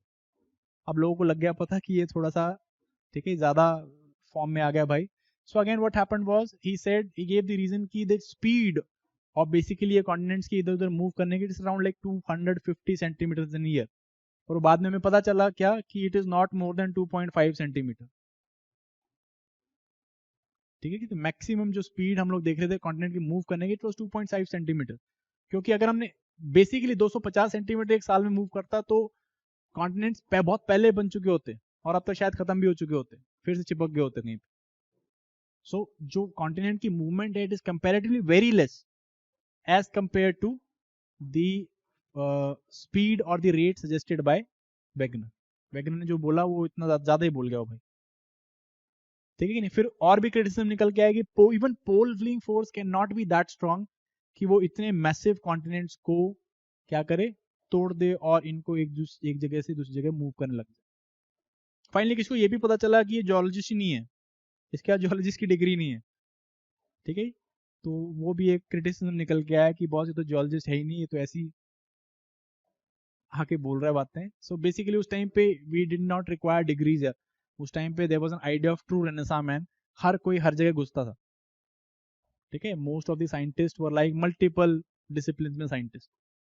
जैसे हमने गैलीलियो की बात करी थी ना, Galileo was like father of कितने सारे फादर्स हैं, he is father of modern science also, father of physics also, father of scientific method, father of astronomy. So उस टाइम पे चलता था, तो ये भाई भी एक्चुअल में कोई जियोलॉजी की डिग्री नहीं थी, he was actually an observer, and इसने क्या किया, सारे बाकी के पेपर देख के थोड़ी बहुत अपनी थ्योरी बनाई थी। सो अगेन इसकी थ्योरी को ओवर दी पॉइंट रिफ्यूट नहीं किया गया, बट इसको हमने बोला कि एडिक्वेट है, वो सॉरी इनएडिक्वेट है, एडिक्वेटली एक्सप्लेन नहीं कर रही। ठीक है जी, उसके बाद क्या हुआ, उसके बाद सब खत्म हो गया। बीच में 1944 के आसपास में जब वर्ल्ड वॉर 2 चल रही थी, वहां पे एक और भाई साहब आए, ब्रिटिश जियोलॉजिस्ट थे, आर्थर होम्स। आर्थर होम्स ने बोला कि यार क्या पता ये फोर्स जो है ऊपर से नहीं आ रही, नीचे से आ रही। This force is not coming from the space, हवा से नहीं आ रही, मीन्स वो अर्थ की रोटेशन से या ग्रेविटेशनल पुल से नहीं आ रही। It is may be because of the internal force of the अर्थ। अब जब लोगों ने बोला इंटरनल फोर्स का मतलब, इसका मतलब इसने बोला कि नीचे जो है अर्थ के कोर की तरफ या अर्थ के अंदर जो इंटीरियर की तरफ बहुत ज्यादा हीट है, and may be because of this heat यहाँ पे कन्वेक्शन करंट चलते हैं।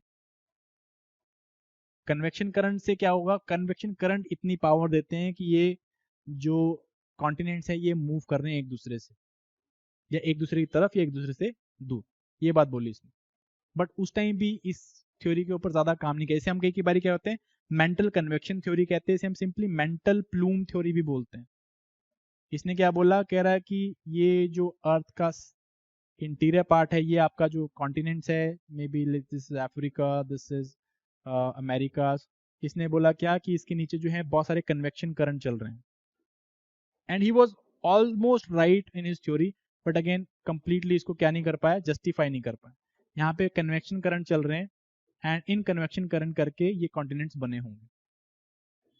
ठीक है जी। उसके बाद सब जो है वॉर में फंसे हुए थे, सबको जो है नाजी हराने थे, एंड हम लोगों को इंडिपेंडेंस लेनी थी, तो हमने कुछ नहीं किया।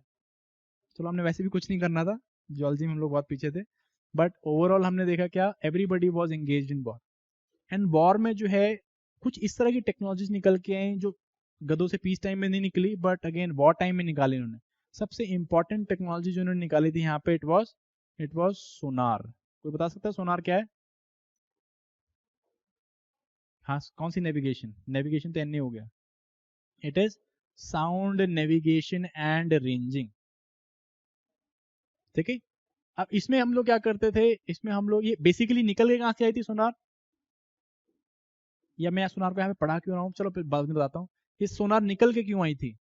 बिकॉज इस टाइम पे जर्मनी जो है, जर्मन का एक बहुत बड़ा हथियार था जर्मनी के पास, that was submarines.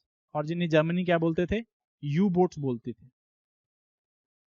In you boats के कारण they had an edge over the oceans, क्योंकि ये यू बोट्स क्या थी, पानी के नीचे होती थी, इजीली आई से डिटेक्ट नहीं होती, देखी नहीं जा सकती थी। एंड दे यूज्ड टू चुपचाप आओ एंड ब्रिटिश के वॉरशिप्स डुबा दिए, अमेरिकन वॉरशिप्स डुबा दिए, and they had an advantage over the sea. समुद्र में एडवांटेज था इनके पास। ठीक है। सो ब्रिटिशर्स ने एक्चुअली ये टेक्नोलॉजी डेवलप करी, जिसमें इन्होंने क्या किया, इन्होंने इस तरह के साउंड को इस्तेमाल किया। जिन्होंने अगर मेरे से साइंस पढ़ी हुई है तो इन्होंने क्या किया, साउंड की वेव्स को यूज किया किसके लिए, पनडुब्बियों को डिटेक्ट करने के लिए। और ये साउंड की वेव जब रिफ्लेक्ट करके आती थी तो इसे बेसिकली देख पाते थे कि ये यू बोट कहाँ पे। सो ये सोनार जो है, it was actually a war time technology जो कि डेवलप हुई थी वर्ल्ड वॉर 2 के टाइम पे। बट जैसे ही वॉर खत्म होगी फिर तो क्या ढूंढना था नीचे। But eventually what we did, we started using this sonar for understanding कि what was there on the ground. समुद्र के नीचे जो तल है उसमें क्या चल रहा है, किस तरह के लैंडफॉर्म्स है वहां पे। सो अगर यहाँ पे देखो इस तरह से आगे माउंटेन्स आ गए तो दे कुड इजीली नो कि यहाँ पे माउंटेन्स है। तो ओशियन के नीचे के लैंडफॉर्म्स के बारे में हमें पता चलने लगा। ठीक है नहीं, once we knew about ocean floor की, ओशियन फ्लोर किस तरह की, ओशियन की फ्लोर की हमने मैपिंग करनी स्टार्ट कर दी। इवेंचुअली व्हाट हैपेंड, हम लोगों को पता चला कि ओशियन के नीचे चल क्या रहा है। ठीक है कि नहीं, ओशियन के नीचे किस तरह के लैंडफॉर्म्स हैं, लैंडफॉर्म्स किस तरह से बन रहे हैं। एंड यहाँ से जो है एक और इंपॉर्टेंट थ्योरी निकल के आई जिसने कॉन्टिनेंटल ड्रिफ्ट के आगे एक स्टेप लिया। This was called as the Harry Hess's sea floor spreading. अब हैरी हेस ने क्या नोटिस किया, इसने नोटिस किया कि ओशियंस के बीच में, आपके अमेरिका एंड अफ्रीका के बीच में कहीं पे क्या है, इस तरह की बहुत बड़ी माउंटेन सिस्टम्स है, और इन माउंटेन्स में क्या कंटिन्यूसली लावा इरप्ट हो रहा है। ठीक है। और इस लावा इरप्शन से क्या हो रहा है, ये लावा इरप्शन से नया crust, this is new crust और new rocks which are coming in the surface. Surface में आ रही है और ये क्या कर रही है, पुराने क्रस्ट को पुश कर रही है। ठीक है। नया क्रस्ट जमीन के नीचे से आ रहा है in the form of volcanic activity, वो जो है साइड में गिर रहा है। एंड इससे क्या हो रहा है, जो पुराना क्रस्ट है वो धीरे धीरे कहाँ हो रहा है, एक दूसरे से दूर जा रहा है। ठीक है कि नहीं। इसका मतलब इसने क्या बोला, इसने इसको, इसका मतलब कि ओशंस एक्सपैंड करने चाहिए। अगर सी फ्लोर स्प्रेड कर रहा है इसका मतलब ओशंस बड़े होने चाहिए। बट ओशन जो है वो बड़े नहीं हो रहे थे, दे वर रिलेटिवली सेम, मतलब इतनी ज्यादा रेट से बड़े नहीं हो रहे थे। इसका मतलब ये जो नया क्रस्ट बन रहा है तो कहीं ना कहीं पुराना क्रस्ट जो है वो कहाँ दोबारा जमीन के नीचे जा रहा होगा, ठीक है कि नहीं। तो इसको जो है हैरी हास ने बोला सी फ्लोर स्प्रेडिंग। सी फ्लोर स्प्रेडिंग में इसने बेसिकली क्या है, देखो ध्यान सुनो, इसने बोला कि अंदर से अर्थ के क्रस्ट से नया क्रस्ट निकल रहा है और वो क्या कर रहा है, पुराने क्रस्ट को स्प्रेड कर रहा है, ठीक है। एंड ये पुराना क्रस्ट जो है विद टाइम जब मार्जिन में पहुंचता है, मींस ओशन के कॉन्टिनेंट के मार्जिन में पहुंचता है, तो क्या दोबारा नीचे जा रहा है।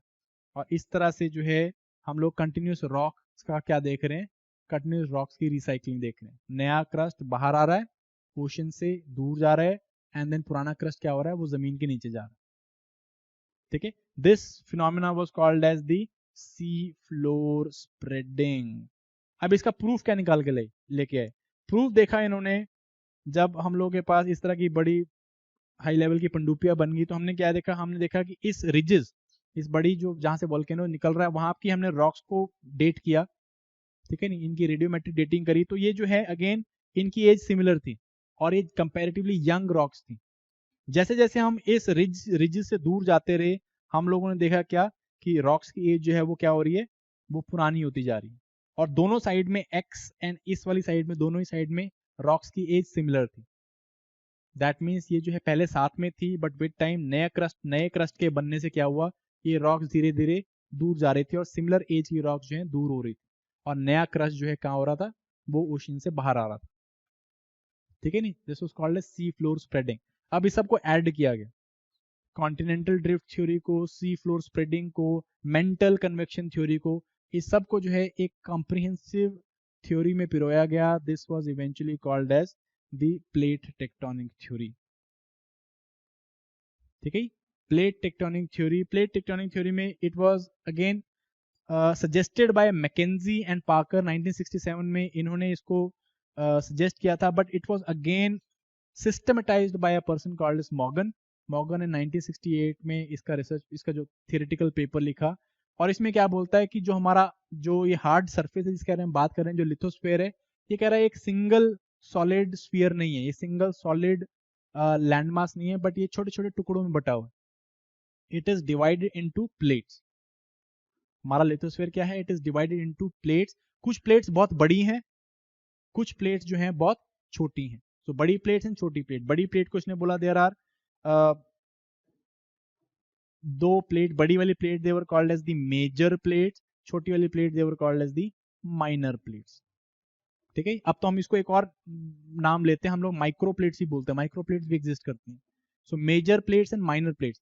सो हमारी लिथोस्फीयर जो है वो मेजर प्लेट्स और माइक्रो प्लेट्स की, माइनर प्लेट्स की बनी हुई है। और ये प्लेट जो है एक दूसरे से दूर जा रही हैं या एक दूसरे के पास आ रही हैं, एक दूसरे से जो है क्या कर रही हैं, स्लिप कर रही हैं, दूर जा रही हैं पास आ रही हैं, ये बात बोल ली, ठीक है कि नहीं। क्या कर रही हैं, दूर जा रही हैं या पास आ रही हैं। अब इसका रीजन पूछा गया कि क्यों हो रही है।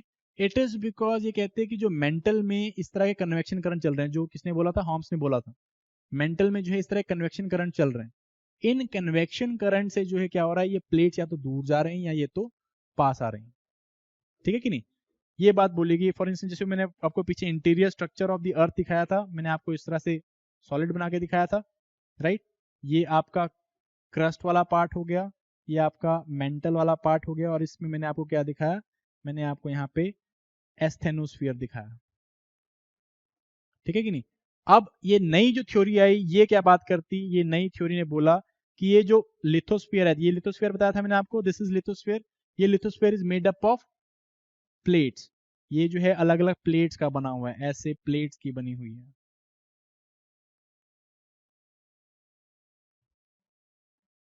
और ये प्लेट्स या तो एक दूसरे के से दूर जा रही हैं, या एक दूसरे के पास आ रही हैं, या एक दूसरे से स्लिप कर रही हैं, एक दूसरे के आसपास जो है मूव कर रही हैं, स्लाइड कर रही हैं, ठीक है। और वो क्यों हो रहा है, वो हो रहा है it is because of the convection current, जो यहाँ पे एक नीचे मेंटल में चल रहे हैं, कहाँ पे, एस्थेनोस्फीयर में।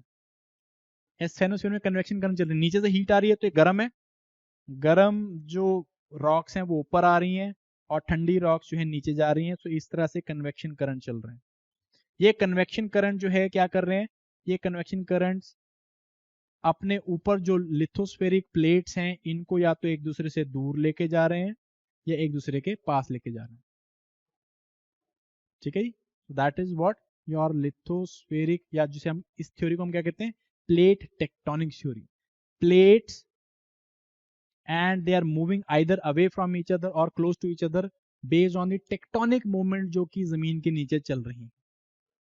मींस इंटरनल स्ट्रक्चर, इंटरनल अर्थ की मूवमेंट जो कि जमीन के नीचे चल रही है। इससे ये प्लेट्स या तो दूर जा रही हैं या ये पास आ रही हैं या जस्ट एक दूसरे से स्लिप कर रही हैं, स्लिप, दूर या पास। ठीक है कि नहीं। हम लोगों ने पहले ओवरऑल जो स्टार्टिंग में हम लोगों ने कितनी ओवर 20 प्लेट्स के बारे में 20 प्लेट देखी थी, जिसमें से अराउंड 8 प्लेट जो थी वो मेजर प्लेट्स थी, अराउंड 12 प्लेट जो थी वो माइनर प्लेट्स थी, बड़ी प्लेट्स एंड छोटी प्लेट्स। आज के टाइम पे हम लोगों के पास 57 ऐसी प्लेट्स हमने आइडेंटिफाई कर ली हैं। 57 ऐसी प्लेट्स हैं जो कि आपको लिथोस्फीयर में देखने में मिलती हैं, 57।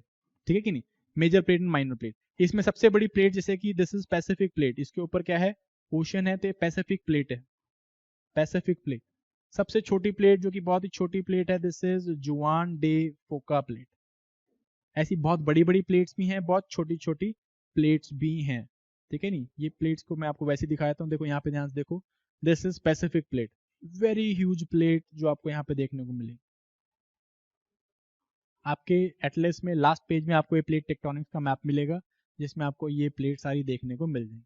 पैसिफिक प्लेट, बिगेस्ट प्लेट जो अपने को देखने को मिलती है। ठीक है, इसके अलावा और बिगेस्ट और बिग प्लेट्स हैं, जैसे कि नॉर्थ अमेरिकन प्लेट है, देन यूरेशियन प्लेट है आपकी, देन साउथ अमेरिकन प्लेट है, अफ्रीकन प्लेट है, इंडो ऑस्ट्रेलियन प्लेट है। ये एक ही प्लेट है वैसे तो, पर अब इसमें दरार पड़ रही है, तो इंडो ऑस्ट्रेलियन प्लेट है। ठीक है, ये मेजर प्लेट्स हैं आपकी।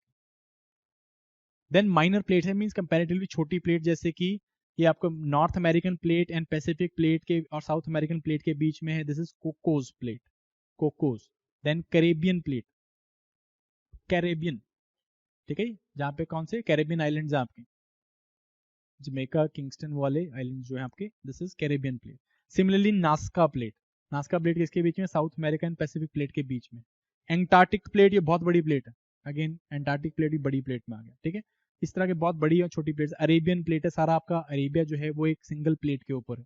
ठीक है, उसके बाद आपका फिलीपींस प्लेट है, छोटी प्लेट, ये आपकी फिलीपींस प्लेट है सारी। मेनी मेजर प्लेट्स एंड बहुत सारी माइनर प्लेट्स, अब माइक्रो प्लेट्स भी निकल के आ गई। जैसे कि पिछले साल हम लोगों ने एक न्यू प्लेट डिस्कवर करी थी, दिस वाज मेलपेलो प्लेट।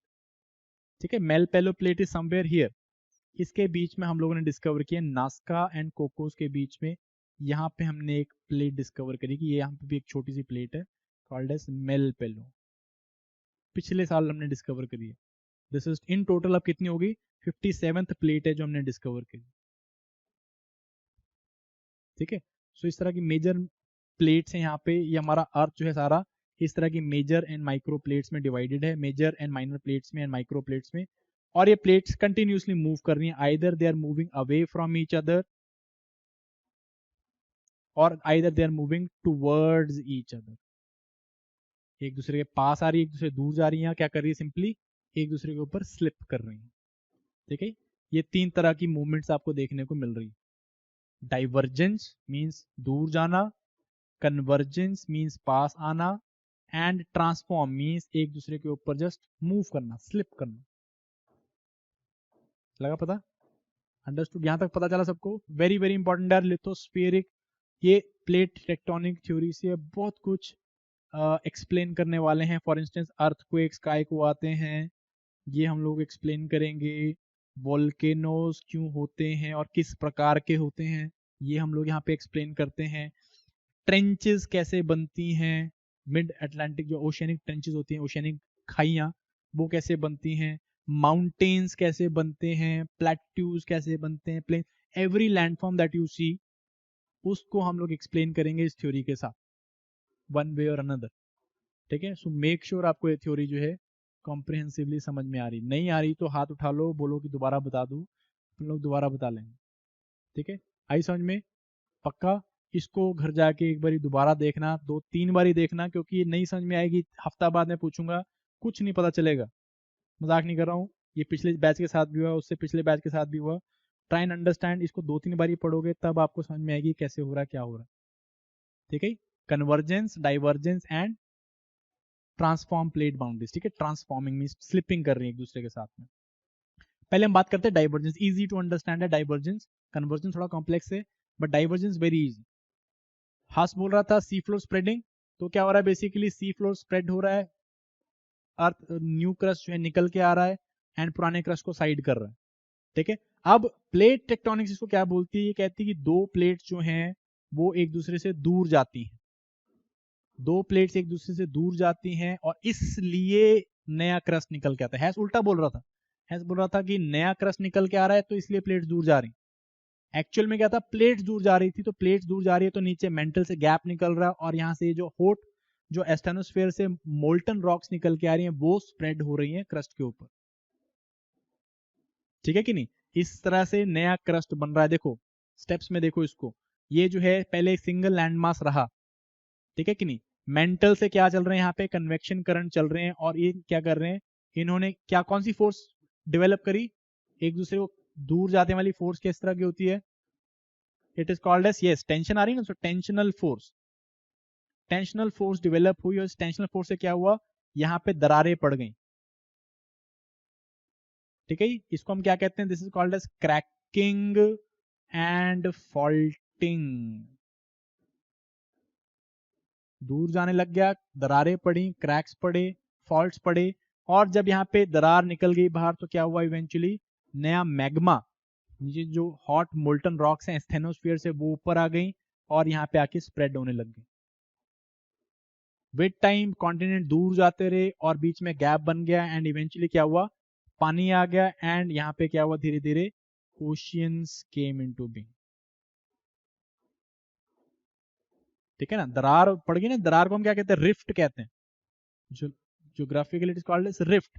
यहाँ पे जो इस तरह की गलीज या वैलीज बन गई, it's called as rift valley. और सिंस ये लावा यहाँ पे आके एक्यूमुलेट होता रहा तो यहाँ पे क्या बन गई, इस तरह की माउंटेन सिस्टम्स बन गए। सो जब हमने हेस ने सी फ्लोर स्प्रेडिंग पे देखा तो उसने देखा कि अटलांटिक के बीचों बीच एक 14,000 किलोमीटर लंबी पर्वतमाला बनी हुई है। ठीक है ना, 14,000 किलोमीटर लंबी पर्वतमाला बनी है जहां से क्या हो रहा है, कंटिन्यूसली मैग्मा बाहर निकल रहा है। वो क्यों निकल रहा था, बिकॉज सेंटर से क्या हो रहा है, साउथ अमेरिकन प्लेट लेफ्ट की तरफ को जा रही है, अफ्रीकन प्लेट राइट की तरफ को जा रही है, नीचे से मैग्मा निकल रहा है एंड नया क्रस्ट बन रहा है। लगा पता, ए बी एंड सी समझ में आ गया। This is what, this is typical example, this is Atlantic Ocean and this coast is coast of South America, this coast is coast of Africa. So now वो जो अभी वापस आ जाओ कॉन्टिनेंटल ड्रिफ्ट थ्योरी पे वापस आ जाओ, ये पहले एक ही लैंड मास होता था, यहाँ पे मेसोसोरस रहता था।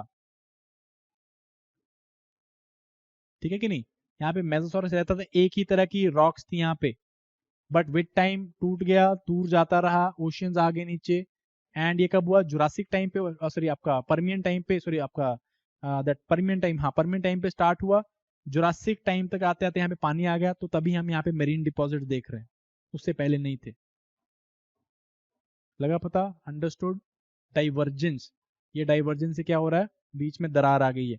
इसका बेस्ट एग्जांपल आपको देखने को मिलता है मिड अटलांटिक रिज सिस्टम। अगर आप अपने मैप्स को देखोगे, अपना उसमें ओशन वाला पार्ट देखोगे, आगे भी करेंगे वैसे बाय द वे, तो यहाँ पे आप देखोगे 14,000 किलोमीटर में इस तरह की बहुत बड़ी एस शेप में, एस शेप, एस शेप बन गई ना ये, एस शेप, एस शेप में यहाँ पे बहुत बड़ी पर्वतमाला है, गोइंग अप अंटिल ऊपर तक, आइसलैंड तक जा रही है। क्यों, because Pacific plate and European plate एक दूसरे से दूर जा रहे हैं, south American plate African plate एक दूसरे से दूर जा रही है, और बीच में क्या बन रही है, दरार बन रही है, यहाँ पे माउंटेन्स बने हैं। इसे हम क्या कहते हैं, mid Atlantic ridge system. Ridge का मतलब क्या होता है, बेसिकली पहाड़, mountain, mid Atlantic ridge system. ठीक है कि नहीं, ये तीसरे स्टेज पे पहुंच गया, जो मैंने तीसरा स्टेज दिखाया, टूट रहा था, पानी आया एंड अब समुद्र आ गया बीच, ओशियन आ गया बीच। पहली स्टेज वाला जो मैंने आपको चीज दिखाई थी, बस दरार पड़ी है अभी, और खाइयां बननी स्टार्ट हुई हैं, cracking folding, cracking and faulting, folding नहीं, क्रैकिंग एंड फॉल्टिंग स्टार्ट हुई है।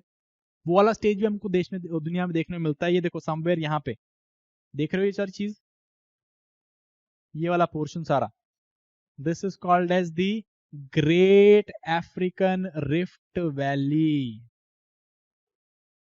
ठीक है कि नहीं? क्या हो रहा है यहाँ पे, ये अफ्रीका का कॉन्टिनेंट जो है इस साइड में, ईस्टर्न वाली साइड से क्या हो रहा है, टूट रहा है और दरार जो है बड़ी हो रही है। ठीक है कि नहीं? विद टाइम क्या होगा, यहाँ पे ओशन है, यहाँ पे अब यहाँ पे क्या हो गए, बहुत सारे लेक्स बन गए। लेक तंगनिका हो गया, लेक विक्टोरिया हो गया, अगर आपने कभी सुने होंगे, लेक याल आपका, इस तरह के बहुत सारे लेक्स बने हुए हैं। ठीक है ना? ये लेक्स विद टाइम पे क्या होगा, ये टूटता रहेगा, ये प्लेट टूट जाएगी, मे बी इस तरह से प्लेट टूट जाएगी, ये इधर को चली जाएगी और ये इधर को आ जाएगी, तो विद टाइम क्या होगा, यहाँ पे भी रिफ्ट वैली बन जाएगी। सो ये स्टार्टिंग स्टेज में पहला स्टेज वाला जो मैंने पहला स्टेज दिखाया था, this is first stage and this is second stage. वापिस आओ उस वीडियो पे जो मैंने आपको देखने को बोली, है कि नहीं? कहाँ पे समय 3 या 4 मिलियन साल पहले स्टार्ट हुआ, प्लेस्टोसीन एज में ये दरार बनना। दरार बनने से यहाँ पे क्या हुई, जब ये दरार बनती हैं, टूटती हैं इस तरह से, तो क्या होते हैं, बड़े बड़े ब्लॉक्स ऊपर उठ जाते हैं, कुछ नीचे धस जाते हैं। ह्यूज ब्लॉक्स ऑफ रॉक्स नीचे चले जाते हैं या ऊपर चले जाते हैं। इससे माउंटेन्स बनती हैं जिन्हें हम ब्लॉक माउंटेन कहते हैं। अभी सोचो मत, आगे आएंगी ये भी, ब्लॉक माउंटेन्स बनती हैं। ऐसी ही कोई माउंटेन्स बनी थी यहाँ पे, एंड इसी करके यहाँ पे ग्रासेस बने, एंड वहां से आप लोगों का जादू है, एवोल्यूशन। ठीक है ना? यहाँ दोबारा जाके देखना वीडियो को और डिटेल में, अब समझ में आएगी और अच्छे से। सम 5 मिलियन, तो अभी ये दरार बिल्कुल नवी है, 200 मिलियन साल लगे इतना बनने में, ये अभी जस्ट स्टार्ट हुई है, 5 मिलियन साल कुछ लगा पता। डाइवर्जेंस समझ में आया, दोनों दोनों एस्पेक्ट समझ में आया डाइवर्जेंस के। अफ्रीका से लेके रेड सी के बीच में, this called great African Rift valley, mid Atlantic ridge system. अब जब ऐसा होता है तो क्या होता है, कौन से आपको यहाँ पे और जियोफिजिकल फिनोमिना देखने को मिलेंगे? ठीक है, UPSC GS paper 1 means geophysical phenomena. दो इंपॉर्टेंट फिनोमिना यहाँ पे आपको देखने को मिलेंगे। बताओ भाई कौन कौन से फिनोमिना देखने को मिल रहे हैं यहाँ पे, बता दो, दिख रहे हैं आपको यहाँ पे देखने को? नहीं नहीं देखने को मिल रहा है, इसको हम क्या बोलेंगे? दिस इज कॉल्ड एज, अरे वोल्केनिक इरप्शन ना। यहाँ पे वोल्केनोज इरप्ट हो रहे हैं। वोल्केनो का वोल्केनो क्या होता है, बेसिकली अंदर का जो मोल्टन रॉक्स है बाहर निकलना, है ना? मोल्टन रॉक्स, डस्ट, पायरोक्लास्टिक, इस तरह की जो चीजें हैं बाहर निकलना, दैट इज वोल्केनो। सो यहाँ पे हमें वोल्कनिज्म देखने को मिलता है, वोल्केनोज का इरप्ट होना। जब भी डाइवर्जेंस होती है वोल्केनोज निकलते हैं। ठीक है, सिमिलरली यहाँ पे जब ये लैंड मास एक दूसरे से दूर जाएगा तो क्या होगा, यहाँ पे इट विल प्रोड्यूस शेक्स, जमीन जो है थरथराएगी, and this is what, this also leads to earthquake. So ये दो इंपॉर्टेंट फिनोमेना आपको देखने मिलते हैं यहाँ पे, वोल्केनोज एंड अर्थक्वेक। आप इसके ऊपर खड़े हो, अगर ये दूर जाएगी तो आप हिलोगे ना, ठीक है कि नहीं? कई कई बार ये बड़े झटके से हिलेंगे तो बहुत बड़ा अर्थक्वेक्स आएंगे, एंड कई कई बार स्लोली हिलेंगे तो स्लो अर्थक्वेक्स आएंगे, या कम इंटेंसिटी के अर्थक्वेक्स आएंगे। अंडरस्टूड? सो यहाँ पे आपको दो मिलते हैं, अर्थक्वेक्स एंड वोल्केनोस। अर्थक्वेक यहाँ पे आपको बहुत डीप सीटेड अर्थक्वेक्स नहीं मिलेंगे देखने को, बहुत शेलो अर्थक्वेक्स मिलने को देखने में मिलते हैं, सिर्फ 30 या 40 किलोमीटर नीचे इसका फोकस होता है। फोकस समझते हो कहाँ पे, जहाँ पे अर्थक्वेक ओरिजिनेट होता है, इसे हम फोकस कहते हैं। हाइपोसेंट चल छोड़ दो, अर्थक्वेक अभी हम आगे करेंगे, इसके बाद हमने सीधा अर्थक्वेक्स या वोल्केनोस पे आना है। बहुत शैलो सीटेड अर्थक्वेक्स आते हैं, मीन जमीन के बहुत पास से अर्थक्वेक ओरिजिनेट हो रहे हैं। ठीक है कि नहीं? और यहाँ पे जो वोल्केनिक इरप्शंस होते हैं ये भी बसॉल्ट टाइप इरप्शंस होते हैं, बहुत फ्लूइड होता है ये वोल्केनो, ये जो अंदर से लावा निकलता है बहुत फ्लूइड होता है, पानी की तरह तैरता है और पानी की तरह फ्लो करता है। ठीक है नहीं? इनके ऊपर नहीं डीप में जाएंगे, जस्ट ये याद रखो यहाँ पे दो कंसेप्ट देखने में मिलते हैं, वोल्केनोज एंड अर्थक्वेक्स। ठीक है, बहुत हो गया कंटेंट, इतना इंफॉर्मेशन ज्यादा जाएगा नहीं, यहीं पे रोकते हैं। क्या आगे चलना है? चलो यहीं पे रोकते हैं। We will come with convergence. Convergence में बड़े इंटरेस्टिंग कंसेप्ट हैं यार। कन्वर्जेंस में हम लोग देखेंगे फिलीपीन आइलैंड कैसे बने, आपके जापानीज आइलैंड कैसे बने, आपके हिमालयन सिस्टम्स कैसे बने, सारी बात करेंगे। ठीक है, सो that is it for today यार।